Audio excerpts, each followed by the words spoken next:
আর আম কেটে নিয়েছি ছোট ছোট করে, আর 1 বাটি চিনি নিয়েছি, আর এখানে আছে সর্ষে আছে, আর শুকনো লঙ্কা দুটো আছে। শুধু দেখতে থাকুন প্রথম থেকে ভিডিওটি। দিয়ে দিচ্ছি তেল।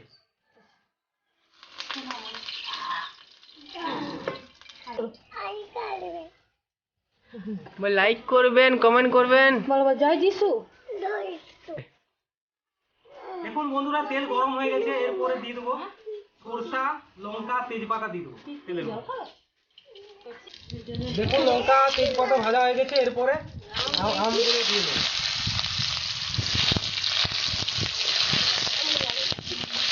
আমগুলো একটু ভালো করে ভেজে নেবেন, তাহলে চাবিটা খুব টেস্টি হবে। ভালো করে পাল্টিয়ে ভেজে দেবে, যেমন পুরো যেমন না যায়। দিয়ে দিচ্ছি পরিমাণ মতো লবণ। আপনারা যেমন লবণ খান সেই রকম দিয়ে দেবেন। ভালো করে আমগুলো ভেজে নেব। শুধু দেখতে থাকুন বন্ধুরা কিভাবে আমের আচার তৈরি করি।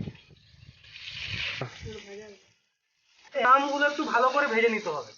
হ্যাঁ, ভালো করে না ভাজলে আমগুলো কাঁচা রয়ে যাবে, অনেকক্ষণ ধরে চিবাতে হবে। এরপরে দিয়ে দেবো খেজুর। দেখুন এরপরে খেজুর দেওয়া হচ্ছে।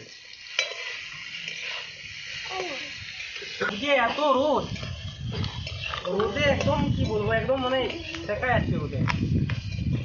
এই রোদে মনে হচ্ছে ডিম ভাজা আছে।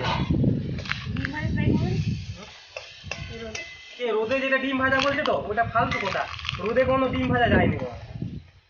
আমি টেস্ট করে দেখাবো বন্ধুদের, রোদে কোনো ডিম ভাজা হয়নি, ফালতু কথা। ওরা কি করে, ওরা হচ্ছে তাওয়াটাকে গরম করে নেয় গ্যাসের মধ্যে, তারপরে রোদে রেখে দিচ্ছে, দিয়ে সেটাতে ডিম ভেজে।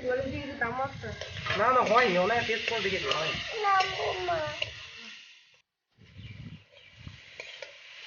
আর দিয়ে দেওয়া হচ্ছে লঙ্কা গুঁড়ো, পরিমাণ মতো ঝাল দিয়ে দেবেন, যে যেমন ঝাল খান। এবার জিরে ধনা দিয়ে দেওয়া হচ্ছে জল, অল্প পরিমাণে জল দেওয়া হচ্ছে।